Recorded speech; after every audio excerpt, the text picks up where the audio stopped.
Môže mať človek 10 tvárí. Na Slovensku máme jedného, dokonca takého, ktorý sa snaží potlačiť svoju minulosť a keď si niekto dovolí ju ukázať, okamžite ho označí ako trola, ktorý je platený inou mocnosťou. Ak by farizejstvo kvitlo, Korčok by bol ako botanická záhrada. Tak sa nám nádejný prezidentský kandidát znovu zavzdušnil. Tentokrát bola dôvodom jeho hnevu fotka ministra zahraničných vecí Blanára s ruským ministrom Lavrovom. Korčok chrlil síru a spomínal čosi v zmysle, že je to ďalší klinec do rakvy VE4 pre nás mimoriadne dôležitej spolupráce. K tomu mi dovoľte dve poznámky. Korčokové vyjadrenia po stretnutí s Lavrovom typu Rusko považujeme za dôležitú krajinu, ktorá hrá významnú úlohu v medzinárodných vzťahoch. Chceme ďalej rozvíjať dvojstranné vzťahy na báze vzájomného rešpektu na prospech našich občanov, ho nadovšetko charakterizujú. Správa sa ako rímsky boh Janus.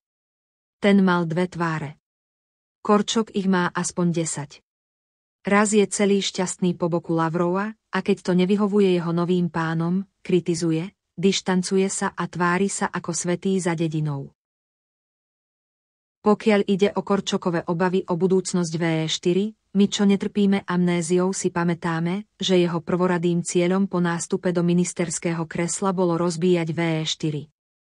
Vetami typu nemôže to byť politický blok, alebo nechcem, aby pôsobilo ako nejaký stredoeurópsky ochranný val v rámci únie alebo dokonca proti nej. Veď všetky krajiny vo VE4 sú súčasťou Európskej únie, oslaboval silu spoločenstva VE4.